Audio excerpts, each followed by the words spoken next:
Hey, welcome back to Budget Magic. Forgive me if I sound a little bit nasally today. I've been a little bit under the weather, so that's basically what's going on. I'm just sitting around on Cardsphere today, and I'm updating some cards that I picked up to add to my halves. And if you're not familiar with Cardsphere, I've made some posts about it on the past. I'm just going to cover some different subjects to add value to your Magic the Gathering experience, whether you're playing physical paper, Magic the Gathering Arena, or Magic the Gathering Online. It doesn't matter which one you're playing, I'm going to drop some tips and hints to help you out. So, right now, I'm in the process of working on building up a physical paper collection. I started with really not hardly much at all, and I've been doing pretty well grinding a physical paper collection. Maybe somewhere down the road I'll make some tips and tricks videos for how to build your paper collection on the cheap. But one of the things I can say that's really easy and straightforward is Cardsphere is absolutely awesome. Basically, it's a site where you can trade your cards that you have that you don't need for other people's cards. Basically, you sell cards and then you buy cards from other people. It works with real cash money. Puka Trade was ended up being pretty bad because it was these random points that were easily manipulated and ultimately had a lot of inflation and then became basically worthless. So Cardsphere is awesome. I'm going to be plugging some cards in here while I talk about some other stuff. If you want to hear some more about Cardsphere, just check in my channel. I've made some videos about it, or just Google Cardsphere, or just look around on the internet. You'll find info. It is awesome. If you do nothing else to improve your paper collection, use Cardsphere. Oh, by the way, they don't pay me a dime. I don't get anything for this. I'm not I'm not shilling for them because I get paid or whatever. I have written articles for them and I've promoted them, but just because I've gotten so much value out of it, just using it, it's been fantastic. I don't get a dime out of this. All right, moving along. Let's talk about Arena for a little bit. So there's been a little bit of conversation that there's going to be a change to deal with the fifth card problem. And the fifth card problem is basically that once you have your first four copies, you can't hold a fifth copy on your account. So whenever you acquire a fifth copy of a card, it basically just gets destroyed, which wouldn't necessarily be a problem. The problem is that the when the card gets destroyed, you get this tiny, tiny, minuscule bit of vault progress. And to be honest with you, I don't know exactly how much vault progress it is. I just know it's pretty bad. It's pretty slow. And Wizards has talked about how they understand that this is a problem. They need to make things better. And one of the things that they've talked about possibly doing, no guarantees right now, one of the things they've floated as something that they have considered is that once you have four copies of a card, you just can't get that card anymore. So the way it would work is once you get the fourth copy of, I don't know, Expansion Explosion, you now have four of those on your account, which is a rare from Guilds of Ravnica. Whenever you open Guilds of Ravnica going forward, that card cannot be in the pack. But what that means is, in a scenario where you would have opened Expansion Explosion and just gotten a little bit of minuscule vault progress, it means you'll actually open a rare that you didn't have four copies of yet.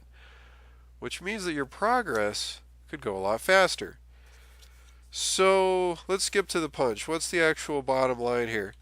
It means if you're a primarily free-to-play arena player, you're going to need to at least consider the possibility of not opening packs right now. I know that's painful because it's hard to just sit on a pack and not open it. And so I understand that may be an unreasonable thing for me to ask of you. But consider this.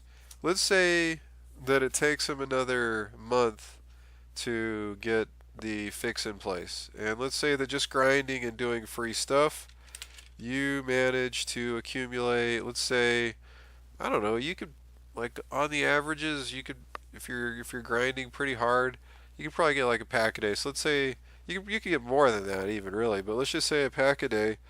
So you got 30 packs. That's going to be 30 rares or you know, some combination of rares and mythics that you actually need, and that seems pretty good. So, so yeah, basically, I think you should weigh that out. And the thing is, if they end up doing something else, or if they never do anything, you can always just open the packs later. And you know, if you're unless you're in some weird situation where you know the next bit of vault progress is going to guarantee to get you the last mythic you need to build your tier 1 competitive deck. I guess if you're in that situation, then fine, go ahead and open your packs. But otherwise, my best advice to you to really min-max the system is to not open any packs until further notice. There's a chance that before anything is implemented, they will probably do an announcement ahead of time. I can't guarantee that because, well, let's be honest, sometimes Wizards is pretty bad about how they handle things, but any decent company would give you at least a day or two heads up before they do a final alteration of the system, so that if you don't like where it's going, you could just open your packs at that time. But odds are, I think the best money right now, especially if you're to a place where you're starting to have 4 copies of a lot of the commons and uncommons, but you'd like to get to a place where you actually can get final playsets of all the commons and uncommons for guilds of Ravnica. And also, if you're starting to get to a place where maybe you've got 4 of a few rares and you want to dodge getting any more of those, yeah, just hold on to those packs. All right, let's talk about Magic Online. So we've talked a little bit about how to get some value out of your paper collection by using Cardsphere, and we've also talked about how to get some value out of Arena. But what about for those of you that are still on Magic Online going ham? Well, a couple of things I'm going to touch on. First of all, some of you may have heard about how there's now competitive leagues for Pauper, and also there's been just the whole market falling apart on Magic Online. So you have different people talking about, you know, get out now before it's too late, sell everything you've got, prices are crashing. So what do you do in this particular situation? Should you get all the way out? Should you completely duck and run for cover? Or should you hang in there? So I actually think that your best bet, if you've got a few Pauper decks, I would say probably continue to keep them. I really don't think that they're going to shut down Magic Online like tomorrow. There was a Channel Fireball article that came out talking about this. I'll try to link it in the show notes. Basically, it was a sky is falling type article. And they're telling the truth about a lot of things. They weren't exaggerating anything really, except that they started talking about the sustainability of the system, you know, the fact that it could get shut down at any time. And this is all true.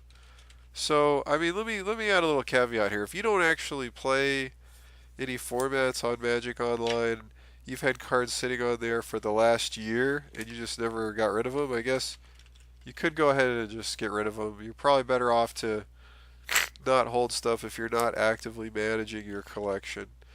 So there's that. But if you're still actually playing Modern or Pauper, I wouldn't bail on your deck, especially if you're in a place where you're able to grind positive value in the leagues. Then just keep doing that, because when you play Arena, you can't get any real value back. I mean, even if you got 4 of every card in existence, it doesn't matter. You don't have anything. And I know some of you would say, well, you don't actually own the cards on your MTGO Arena account. Maybe that's true, but you can redeem cards, get physical cards in the mail that you do own. You have that power. Or you could just, you know, sell cards to, you know, one of the vendors for tickets, sell the tickets to MTGO traders, get a PayPal transfer of funds, and get real cash. You will never be able to do that with Arena. So what you have to do right now is realize that actually holding and investing cards is dangerous. Prices could continue to plummet. You know, so, but if you've already got a deck that you're having success grinding with, just keep grinding with it. I mean, this is within limits, of course. I mean, if it's a deck that has a lot of value, you could potentially lose a lot of value, but frankly, at this point, if you're holding a deck with a lot of value, you've probably already lost a lot. I actually think Pauper is pretty sweet because a lot of the decks aren't really that much. I mean, maybe you got $70 or $80 in a deck, but over a few months you're going to grind that value back, and then you're not actually losing anything as prices go down because you already got all your money back, you know? So I think Pauper's looking better than ever, and the cheaper it is, the better it is. Another thing to consider is right now, Standard is actually fairly interesting. Modern is as degenerate as it's ever been. There's all kinds of focus on Arena. So you just have the perfect set of circumstances where Modern's getting just absolutely destroyed. Not to mention the fact that we've got Ultimate Masters, which is crushing Modern prices across the board, which is a big component part of the value on Magic Online. So there's all these things that are just hitting Magic Online all at once. But here's the thing. At the end of the day, even if they announce some new format, like I talked about in my recent episode, my Bigfoot episode, where we talk about vast Magic conspiracy theories of a new format coming, hey, it might. But it probably won't, and so Modern's just going to be the thing. Or even if a new format does come, Modern's still not going anywhere. And there's going to have to be a place where people can play Modern. If they just shut down Magic Online and all you have is Arena and you can't play Modern there will be such outrage that even if Wizards had to operate Magic Online at a small loss for maybe a year or two, I think they would do it just because they wouldn't want to deal with the massive backlash. Now, I don't think they would run the program if they had to take major losses, but I highly doubt they're going to be taking major losses because, I mean, let's face it, they don't add any updates. They kind of bare bones it anyway. It still brings in some cash flow for the people to still draft on there, you know. So basically, don't panic sell, especially if you're holding like a Modern deck that was worth like $500 and now it's like $300 or $200. Don't panic sell, because I think those prices are going to come back a little bit. Also, if you've been thinking you want to actually grind some Modern on Magic Online, really watch the prices for the next few days.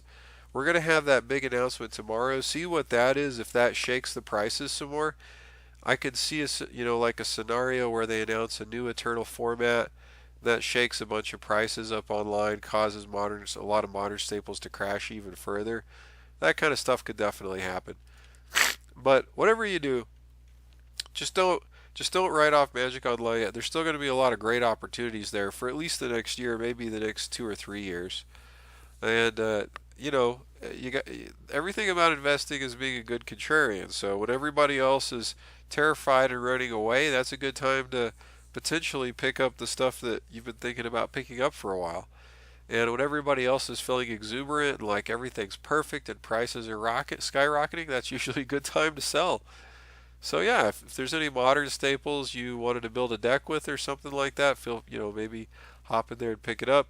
Or if there's some staples, look at the most played cards in Modern, and if you think they're just absurdly cheap, wait till you see them hit their bottom and maybe start to slightly recover. And if you want to do a little casual investing, I think there's probably some money to be made, because there's a lot of Modern that's slated for Magic Fest events this year, and people are going to want to play test. And once everybody wakes up and realizes, oh yeah, there's no Modern on Arena. Modern is still a real format. It's got its problems, but the next Standard set's not coming out till January, and it's going to be a while. And even though Standard is pretty sweet, there's going to be some people that are going to start to get bored with it and want to tinker around with Modern. So yeah, basically, MTGO has major problems. It's definitely on the decline. It has its issues, but when people are panicking and running scared, that's when you got to look and see where there might be some cool buying opportunities.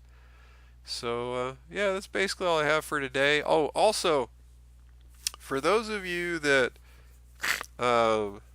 maybe you do want to cash out, perhaps you've been faithfully grinding based on the series I put out, how to grind from $5 into a $1,000 account. Maybe you've been faithfully grinding Penny Dreadful events and then managed to work your way into Pauper, and you've been going just gangbusters 24/7 for like the last month. I will sometime next week or in the next 10 days or so. I'll try to get it out there before Christmas. I'm going to do a comprehensive guide on how to move money in and move money out of the system. Frankly, I have never seen a good comprehensive guide. I've seen people be like, "Oh, just go sell your tickets to MTGO traders," which is fine. There's nothing wrong with that. But there's a, I mean, that is not comprehensive. That does not break down all the little nuances where you can min max your value and you move money in and move money out. And everything that I'm going to tell you about is fully within the terms of service. Like, we're not talking about anything that violates any of that. It's just that when you really get under the hood of the system, there's definitely ways to maximize every dollar that you're putting in. All right, guys, and gals. I don't think there are any gals who even follow this channel, but if there are, well, peace out to you as well. You all take care. I hope you're able to make a few extra tickets or eventually build an even better arena collection or get on Cardsphere and realize how freaking amazing it is if you're grinding the paper collection stuff. And I'll catch you all next time. Peace.